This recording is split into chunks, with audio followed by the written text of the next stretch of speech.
What is up, sports fans, and welcome on in to the Fast Five, presented as always by our good friends over at Superbook Sports. Summer is here, baseball's in full effect, NBA draft, NHL draft coming on. Still plenty to talk about here on another week of the Fast Five. But my guy, you know him as Unit out there in Las Vegas, Nevada. What's up, buddy? It's going well, man. I'm glad we're able to have a show after last week's heated tight end Mount Rushmore conversation. I'm glad we come back together. I'm still a little upset. I'm still a little frustrated.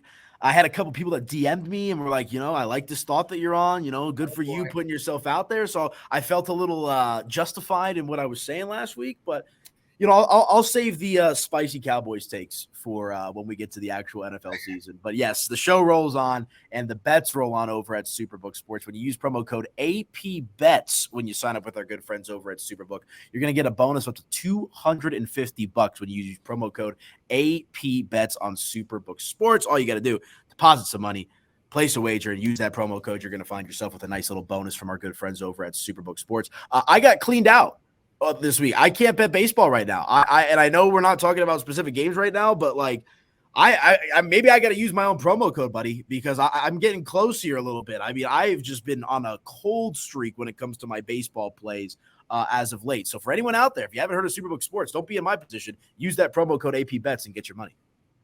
Yeah, I was kind of in the same position last week. I'm back at it again now this week. I had a parlay. I don't remember what that they say not to do, but I did it because it's fun and I don't care.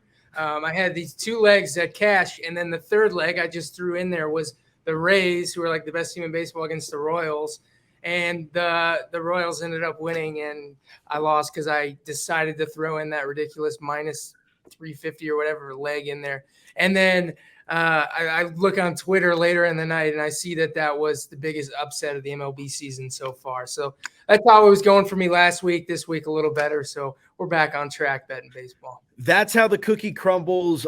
My Mets cannot win a game to save their life. It's just one of those things where, sometimes you got to just be entertaining. Talk about a little bit of this, a little bit of that. Look forward to football season. I just saw you have the printable version of every single game and every single line for the NFL season. I was like, maybe I'll just print it out. It's my office back here, put it up on the wall, and just, start looking ahead towards football season. But I love betting the baseball. You and I are baseball fans.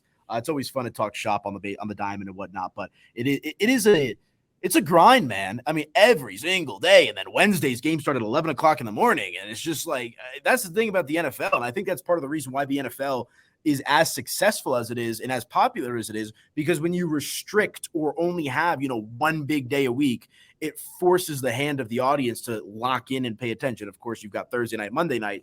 But for the most part, 80+% of the games are played on one day. So I think that's what makes it a lot easier, a lot more digestible, is the ability to kind of narrow the focus. But we'll see, buddy. I'm excited, man. 4th of July coming up next week. We'll have some fun with that.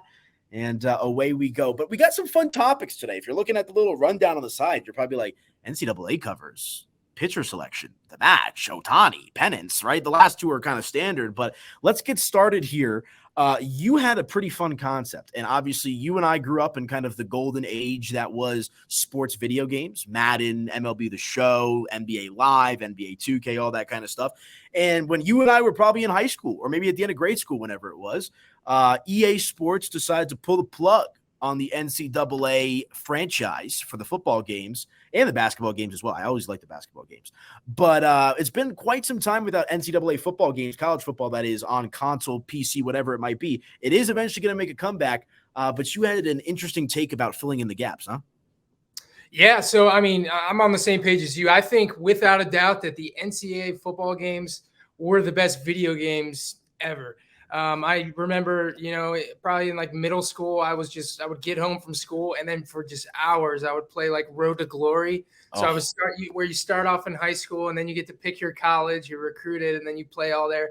I would always like go to a small school and try to win a national title with them. Yep. It was always the most fun time. So I've always got this video game on my mind. So I was thinking of all the years that we missed out of great college football moments that could have been on the cover, great athletes that could have been on the cover of these games, because that's part of the iconic part of these games is the cover art. So I put together the 10 years that they have stopped making the game. So 2015 through 2024. So just starting 2015, I had Marcus Mariota on the cover. Then you went to Christian McCaffrey with Stanford, Lamar Jackson with Louisville in 2017, Deshaun Watson on 2018. You got Saquon Barkley in the whiteout uniforms with Penn State in 2019. 2020, I got the dual Heisman Trophy, Baker Mayfield and Kyler Murray there. 2021 was Joe Burrow and LSU in that incredible run. And then 2022, this is a little more of an interesting one. I got two athletes on this with Justin Fields and Trevor Lawrence, who met in that college football playoff and grew up in the same area. And then 2023, I've got Bryce Young. And then this year's coming game that they should have, but they won't, is Caleb Williams in USC. Well done. I'm looking at them all as you're talking about them. I saw them when you sent them to me, and a lot of these look like they could be, real game covers. My favorites, I think the one with Trevor Lawrence and Justin Fields feels the most real to me. Like I look at that and I'm like, oh, like I feel like I could see that on a shelf or I've seen that somewhere. My personal favorite though is the one with Joe Burrow on the cover. I don't know if it's just because of that LSU yellow that pops. You got Eddie O up in the corner. I can just kind of like hear his voice in my head when I see him on a cover or just see him anywhere. And I just feel like, you and I have seen Alabama win championships. We've seen Georgia win championships. Ohio, we've seen these colleges been there and done that. There's something about that LSU team that still just kind of resonates with me when it's like, if I had to choose a college football team of the last, 5, 6, 7 years that kind of represents my pillar of college football, I'm thinking of that Joe Burrow led LSU team. And I love the color scheme. Joe Burrow himself is just kind of, cool Joe in that sense. So well done across the board, but the Joe Burrow one is my favorite. Yeah, you didn't even point out on that cover, you got one of the most iconic pictures in college football when Joe Burrow is smoking that cigar. Mm-hmm. And then you got Justin Jefferson on the cover. just that team is probably the best college football team ever. Look at the guys in the NFL now, Justin Jefferson, Jamar Chase, and Joe Burrow. That whole team was just star-studded. But I would say my personal favorite is probably the 2022. I got one, Justin Fields, my favorite NFL quarterback right now. So you got him on the cover and Trevor Lawrence. And this one, if you look closely, some good detail. Probably one of my favorite features, or my favorite feature in the game, was that road to glory. Both these guys grew up like 15, 20 minutes away from each other in Georgia, and they played in the same age group. So they kind of grew up together and came from the same area and were like the top prospects. And that's where you could see kind of at the bottom of that cover with the new and improved road to glory. And you got the little sketch. Yeah. So there's a little story behind that one too. So that one's probably my favorite. I had a lot of fun designing these, and especially that one. Yeah, that's a good one. I miss the games. I love the games. I'm excited for them to come back and hopefully have some players' names in them with this whole NIL thing. Maybe we'll see how that shakes out.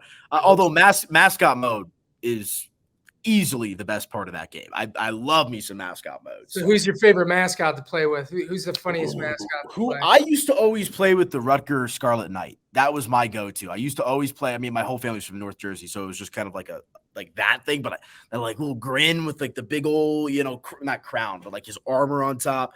Always playing as the Notre Dame guy is always fun too, because it's like you got a bunch of mascots and then a regular dude. Who else was there? I forget, the bulldog, not the actual bulldog, but like, the mascot version. It'd be funny if you could play as the actual bulldog. I think there's two absolutely better than the rest, and that would be Syracuse and Stanford Tree. That is very fair. I got to play. Maybe that's what we should do is when it comes out, you play as one as I play as the other, and maybe I'll have a little friendly bet over it, Winner has to buy the other lunch. Something along those lines. Yeah, I'm excited for it to come back, man. I miss the NCAA games. I actually preferred those to the Madden games, if I'm being honest with you. And if maybe it's not a bad thing that they went away, because if you've Madden has become a cesspool, for lack of a better phrase. Like, it is bad these days. So, what is it? They say in Batman, you either die a hero or live long enough to see yourself become the villain. I feel like that's kind of what happened with Madden. Like, NCAA football kind of died as the hero, and there it is in oblivion or, fading off into the sunset, but we still have those great memories, and those great memories that we once had with Madden have now been replaced with bad memories and glitches and obscenities and whatever it might be. So it is what it is, but well done, my friend. Shall we move along another opinion piece. And this was kind of your conception. You put out the tweet on Superbook Sports. Why don't you set this one up for us in regards to Major League Baseball's pitchers? Yeah, so we put out a tweet in a must-win game, and you could pick a pitcher from any era of baseball, but you can only pick one. Who are you giving the ball, letting them take the mound in a must-win game? And what's so crazy about that is, like, naturally my mind goes to, like, some of the greatest pitchers of all time. So, like, recent memory would be like Verlander, Scherzer, DeGrom, going back a little bit, Pedro Martinez, insert name here, Doc Gooden, whatever it might be. But upon doing some research, like, none of those guys are the best option. And there's some good options in regards to, like, history and, like, game for your life, or like clinching games or high pressure games. And there's a couple of names that I came up with, and some people on the list are like, guys that maybe don't have great regular season careers, or maybe only have one or two great seasons, but they put together really strong performances when it matters most. But far and away, steal mine right now. Oh no, am I going to steal it? Yeah, I don't know. Well, actually, I think I know who you're talking about, because I know how you think sometimes. So we'll see. But to me, the answer is obvious, because I saw him do it time and time again, and I believe he did it on back-to-back nights at one point. Game for my life, on the line. I need someone to take the ball. It is Madison Bumgarner. And it is without a question that it's Madison Bumgarner. And I know that his career has kind of gone off the deep end. And I can't believe he's even playing for the Arizona Diamondbacks at one point in his career. And I know it hasn't been the smoothest of transitions, but prime Mad Bum with the Giants. I've never seen someone just mow down a lineup. And that Royals team was good, but even the entire postseason, just cool, calm, collected, in complete control, in complete command of all of his pitches. His ERA in clinching games, 0.96. Not even a 1 in front of him. In 3 games started, 28 innings pitched, he's 2-0 with a save, and an ERA of 0.96 in those starts. That is unconscious. I don't even know what to say to that. That's like what DeGrom did in the regular season. Postseason, different story. Hey, DeGrom's all right in the postseason. But Madison Bumgarner is my choice. Floor is yours. Yeah, you took the words directly out of my mouth. I mean, definitely Madison Bumgarner was the second that I thought of, posting something like this. The first guy that comes to mind is Mad Bum, just because, I grew up watching him just be so dominant in the playoffs. But not just the playoffs, the World Series. Once he gets to the World Series, it was taken to a whole different level. It was just an unreal, despite what he's become now, and he's got over a 10 ERA or whatever it is now. But there was a stretch with the Giants that he was just unhittable in the playoffs. And when you talk must-win games, that's the definition of them. So I would definitely say him. Biased Cubs fan in me would say Jake Arrieta's 20. That's where I thought you were going. But no, Mad Bum, without a doubt, was my pick. And then you could look more historically at guys who pitch in like big must-win games that performed really well. Sandy Koufax had a sub-1 ERA in games, like in playoff games. So I have to go with Mad Bum as my pick, but I will say that the overwhelming amount of the replies on this tweet were Pedro Martinez, probably number 1. Yep. Bob Gibson, and then Andy Pettit, who is also, one of those guys who's historically great in the postseason. Do you see how I feel about Andy Pettit? Okay. We'll move along. I'm just joking. But 2 players I would never pick. Never, ever. One is Clayton Kershaw for sure, because unfortunately, as great as Kershaw's been in the regular season, we've seen how that plays out. And then get ready to put this in your little clip that you're going to do. Not Madison Bumgarner, because we like him. Garrett Cole, pitching for the Pittsburgh Pirates back in the day. Remember back when they were in I forget exactly what it was, but Garrett Cole. And I also remember there was in that series. Remember when Johnny Cueto dropped the ball on the mound because the Pirates fans were screaming at him from the stand? Do you remember that? That was a crazy time. And I like Johnny Cueto, but 2 players I would never pick in this situation would be Clayton Kershaw and Garrett Cole. Thank you. Come again. I will go with anybody else but those. But some other names that I thought about Pedro Martinez. There's a couple names on a list that I found about pitchers that have had the best numbers in elimination games, like some household names that maybe you don't think of in that all-time great setting. A natural one is Curt Schilling. In elimination games for his career, he's got a 1.37 earned run average, 5 games started, 39 1/3 innings pitched. He's 4-0 in those games. So Curt Schilling, when it mattered most, obviously everybody remembers, 04 with the Red Sox, was phenomenal. Whitey Ford, if you want to take it back a while, 4 games started, 26 and a third innings pitched, a 2-1 record to pair with a 1.37 ERA. And here's a name that I blast from the past. In elimination games, 3 starts, 4 appearances, 26 innings pitched, a 3-0 record with a 1.38 ERA. Come on down, Mr. Josh Beckett.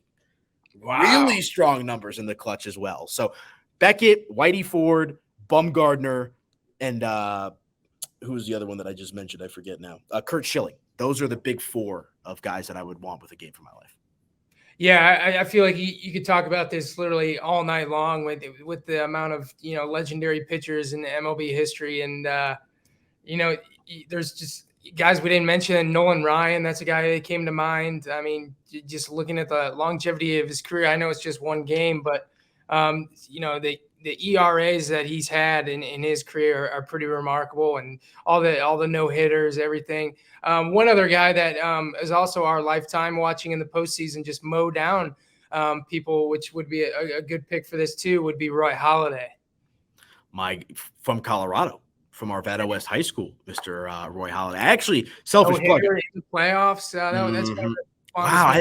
That's a shame that I didn't think of it. I did a whole cover story on him, because he's like one of the best players. Whitey Ford also, I believe, lives in Colorado these days. But Roy Halladay is like the class of pitching, or just baseball players in general, that have come out of Colorado. And I hate the Phillies, but I remember watching those games back in the day, man. I mean, even Cliff Lee. Remember Cliff Lee? Yeah. Like there was a minute there where Cliff Lee was just like, like some of these guys just got dialed in, man, when it mattered most. So, but I like that we're both in agreement on Mad Bum. Yeah, no, Roy Halladay was incredible. So, all right, let's move along. Another hypothetical question that I love here. I'll let you set it up again, since it was another one of your prompts on the good old @Superbook Sports Twitter feed.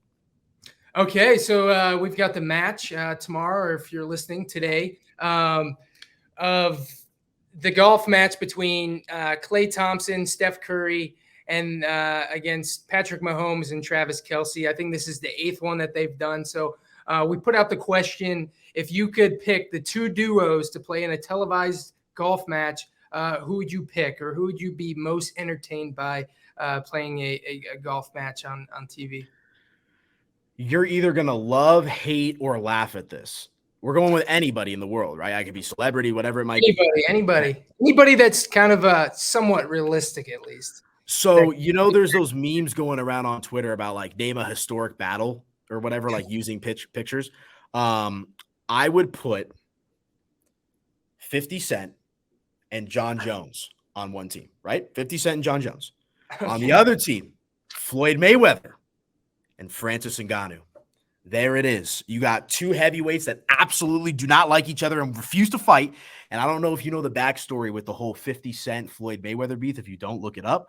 That is a fight waiting to happen. So I'd pair John Jones and 50 Cent on one team, and I put Floyd and Ngannou on the other, and I'd let them duke it out on the golf course and have some fun that way and chirp at each other back and forth.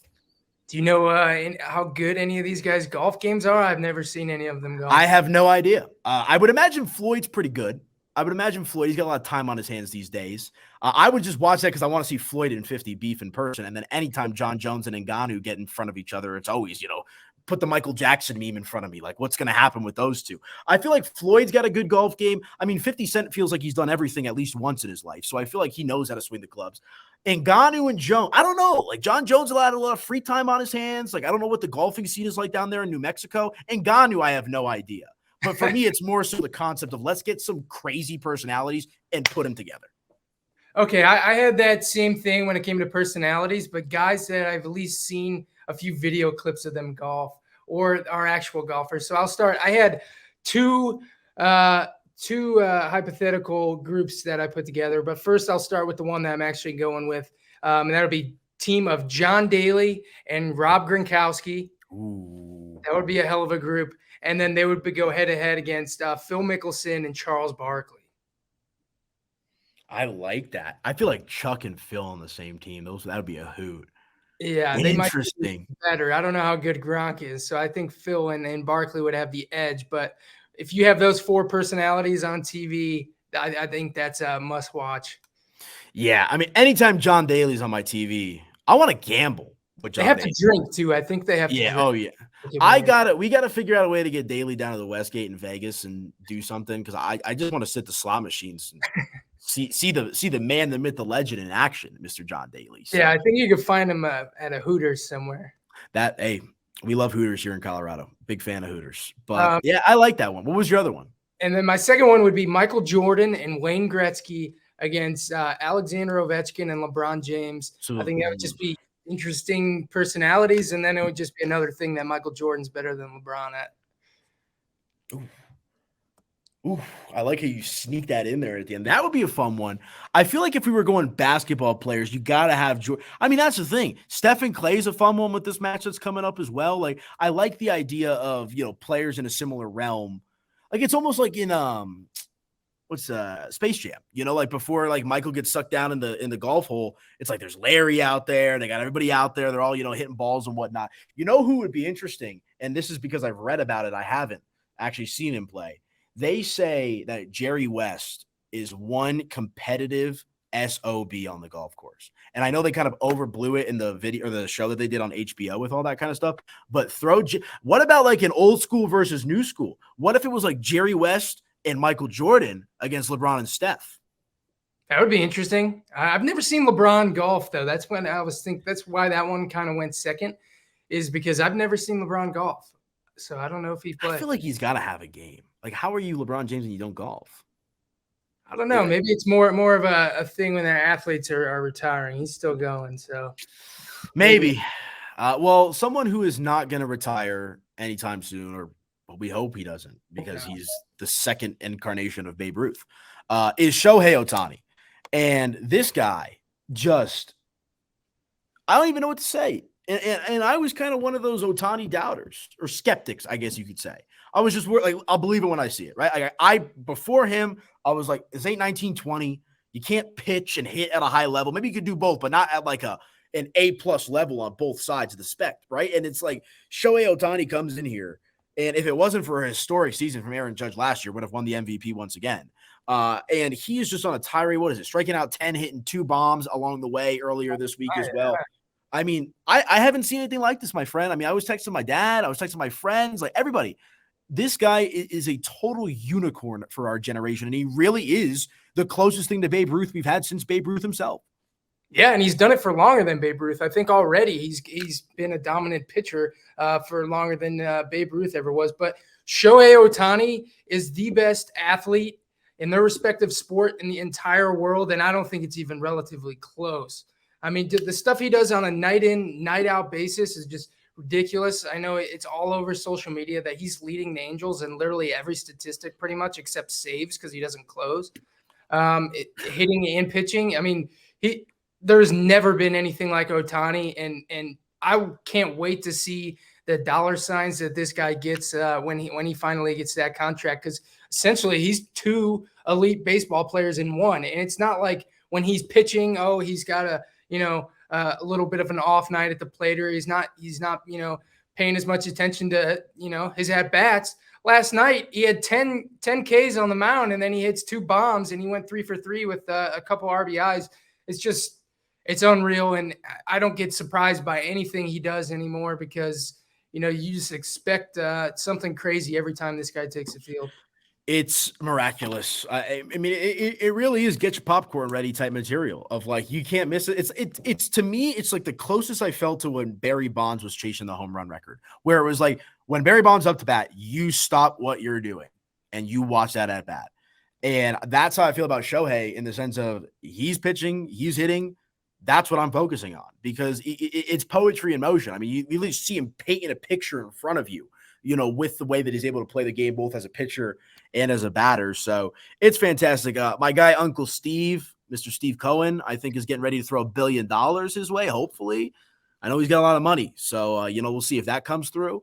But he's going to get paid. And it's whether or not he stays in L.A. Maybe he goes to a different team in L.A. But, I think we'll find out. Let's just see if they can make the playoffs. Mike Trout has been to the playoffs one time in his career. He's lost every single game. Mike Trout has never won a playoff game. Never. Yeah. Think about that. What? Mike Trout has never won a playoff game, and Shohei Ohtani's never been to the playoffs. Artie Moreno, shame on you. Yeah, I feel like, we're diehard baseball fans, so we know how ridiculous this is. I feel like not enough people realize how crazy Shohei Ohtani is. Like, No. I just want to go around door to door telling people and making them realize how ridiculous this is and how rare this is, and how much of a unicorn that Ohtani is. It's the equivalent of Patrick Mahomes throwing for 3 or 4 touchdowns and then getting 3 or 4 sacks, or a couple of sacks, like, or a couple picks, whatever it might be. Like, it is the equivalent of that, or it's the equivalent of, like, I don't even know what to say. It's like if Wayne Gretzky was, scoring and then putting on the pads and hopping in the net after. I mean, it's just like, man, what Shohei Ohtani has been able to do, throughout his professional career back in Japan and obviously now here stateside in the Major League Baseball is nothing short of incredible. And quite frankly, it's probably something we'll never see again, at least at that level. I don't know how you do that. I don't know. Maybe now it's inspiring people to, play that way, but it's just, he's not human. So I don't see it being ever done again, and definitely not to this level. It'll be interesting to see how long he can keep it up, but he's insane. Well, hopefully you bet Ohtani to win MVP before the year started, because he is like over minus 1,000 right now. I mean, it would take something catastrophic or historic like Aaron Judge last year to dethrone Shohei Ohtani. He is on a one-way course towards winning that MVP award once again. So we'll see how that shakes out. But before we get out of here, I actually believe either today or for some teams, it kind of depends on where they're at. This is like the 81 game mark for a lot of teams. Like, we're at the point where we're right around halfway through the Major League Baseball season. A lot of disappointing teams, the Mets, the Padres, the Yankees, even to an extent. The Dodgers haven't been as good as we've been accustomed to. The Astros as well. And then you've got some fun teams. You got the Reds with Elly De La Cruz, who's been fun. We saw the Pirates get hot at the beginning of the year. The Rays have been stellar. Texas, the Rangers are the best team in the American League. Let's take a look here at some pennant prices and just kind of talk a little National League, American League pennant. As it stands right now on Superbook Sports, the Braves are the favorite, right around plus 160 to win that National League pennant, followed by the Dodgers at plus 325. And this is how it's crazy. Who has let me ask you, let's have you guess. Which team do you think has the third shortest odds to win the pennant in the NL? In the NL, well, so you definitely have the Braves at the top. Braves, Dodgers, 1-2.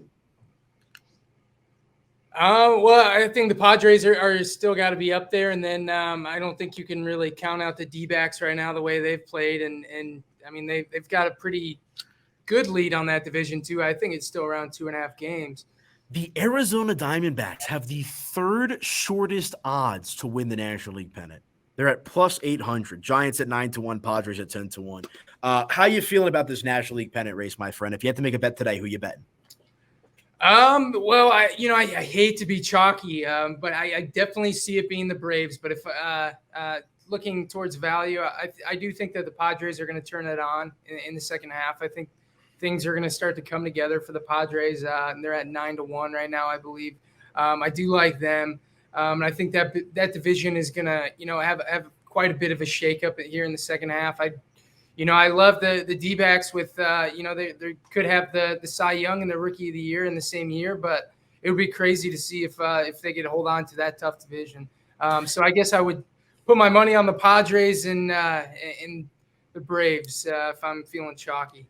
I know that this is an upside-down Met logo, but I refuse to give credit to any team that plays in the National League East. So, sorry, Atlanta. I'll go with the Dodgers. And sure, call it safe, call it square, call it basic, whatever it might be. But you're talking about, I mean, them and Atlanta are the best-run organizations in the National League. And the Dodgers are a good team. They're not a great team like we've been accustomed to, but they're going to make some moves at the deadline. They've got a plethora of young talent that'll come up through the system. And you got guys like Mookie Betts that are playing well. Like, you know what I'm saying? Like the team as a whole is playing good baseball right now. So because of my disdain for the Braves, and I'm not sold on the Padres, although I do agree with you, if I'm looking for value, I'm going with the Padres. I can't buy the Diamondbacks. I can't buy the Giants. Give me the Dodgers at plus 325. For a team that has been the best team in the National League all in for the last 4 or 5 years, give me the plus 325, because once you get to a series, I think their pitchers and their hitting and all that kind of stuff can match up with any team, regardless of home field or whatever it might be. So I like the Dodgers in the National League. Let's move along to the American League, where, like we talked about, there's been some surprises. The Astros, number 3, the Yankees, number 4, Astros 6-1, Yanks 8-1. Top team, shortest odds to win the AL pennant, the Tampa Bay Rays at plus 225, followed by the Rangers at plus 450. Your thoughts on the American League? Yeah, so I'm taking kind of the same approach with that I took with the NL. So I'm going to take a team near the top that's a little more chalky. I like the Rangers a lot, but then a little further down the board, sitting around 12-1 right now, is actually the team on my chest, the Orioles. I think that they've got a lot of upside. I mean, they've got all these young, talented guys, and what is the most important thing when you get to the postseason? It's pitching, it's bullpen, and it's having a lockdown closer, and they have exactly that in Felix Bautista. The Orioles are an extremely fun team to watch, and I feel like that they're built for a big postseason run. I don't know if it's a year too early or what, but I think that's worth putting a sprinkle on the Orioles. The logo on your chest is one of the cleanest logos in all of sports. I've always got a soft spot for the Orioles. So that is a team that I'll probably put some pizza money on, a little Chinese food money, pizza money, 15, 20 bucks, shoot my dart. And if it comes through, I'll get a few hundred back, couple hundred back, whatever it might be. And we'll go that way. But if I'm trying to make money and I actually feel good about this, how do you not love the Texas Rangers? And that's just kind of where I'm at right now. And I know they lose Jacob deGrom, but I am shocked they're priced at where they're at. I mean, near 5-1 odds for a team that's been the best team in the American League, best offense in the American League, a proven, experienced manager that has won 3 World Series and has won a Manager of the Year award. And look, I understand that maybe their pitching staff has overachieved to an extent. Eovaldi, John Gray. I believe 3 of their 5 starters as of this recording all have sub-3 ERAs, which is pretty damn good. So maybe there's some regression on the pitching side for the Texas Rangers bullpen as well. But we're talking about a Rangers team that offensively in the American League ranks top 3 in average runs batted in OBP. Their offense is good enough, strong enough, with the deadline still coming up, to balance out or, kind of absorb maybe what regression might be coming from the pitching staff. There's just something about this way that this Rangers lineup is built. And I got a soft spot for Bruce Bochy. I think he's an incredible manager. And I think he got this team clicking right now. And I don't think it's just an early season thing. I think his Texas Rangers team's got talent. They got Corey Seager back. I like their rotation. I like their lineup with Simeon among others. The Rangers at plus 450 to win the AL pennant. My favorite bet if I had to make a bet on the pennant. Yeah, I'm definitely on the same page as you. I mean, the Rangers have been probably the most impressive team in the AL so far this year, and actually have covered the run line in 62% of their games. It's second only behind the Reds. So they've made you some money too if you've been betting them so far this season. Well, 62% is pretty damn good in the sports betting world. So if you would have been blindly betting that up until now, yeah, you'd be making out pretty well. You see someone won $1 million on a slot machine in the Vegas airport?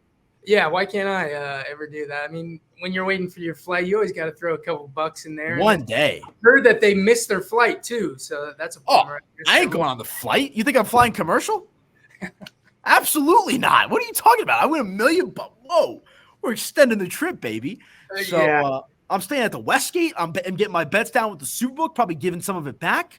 But, you only live once. So that's how it goes. But good stuff, my friend. NCAA covers pitchers, the match, Ohtani, pennants. We get it all every week right here on the Fast Five with my guy, Unit. And once again, guys, you could use that promo code APBETS when you sign up with our friends over at Superbook Sports. APBETS is the code. You'll get yourself a bonus up to $250. Big money from our friends over at Superbook Sports with that promo code APBETS. All right, brother. Any closing thoughts? Anything you want to get off the chest before we get out of here? Yeah, coming up is going to be a little competitive eating betting. 4th of July, you got the Nathan's Hot Dog Eating Contest. Obviously, it's a pretty hard event to bet because there's a GOAT, Joey Chestnut. But I think we get pretty creative with some of the props, like the total. So we'll see what that's looking like on the holiday. I don't understand how they do it. I will leave it at that. I love it every year. I just don't know how they do it. Also, Nathan's Hot Dogs has very underrated crinkle cut fries. If you ever find yourself in front of a Nathan's Hot Dog stand, love their fries. Yeah, you're also the chicken nugget challenge winner, so you're a competitive eater yourself. I am. Look, I got nothing but respect for my opponent, Zach Bai. Maybe we got to run it back. Maybe I got to get a new contestant out here. We'll figure that out. But I will gladly crown myself. Yes. Love it, dude. All right. Let's get out of here, my man. Where can they follow you? At Superbook Unit on Twitter? Yes, sir. Superbook Unit, and then at Superbook Sports on all channels for Superbook. and use that promo code APBETS when you sign up. Get yourself a bonus up to $250. I'm at Media by AP. For my boy Unit in Nevada, I'm AP in Colorado. Enjoy the upcoming weekend. Good luck on your bets. Don't blow your bankroll betting baseball. Bet smarter, not harder. We'll be back next week. We'll have some fun 4th of July weekend, and away we go. Get those bets in with Superbook Sports. Talk to you next week.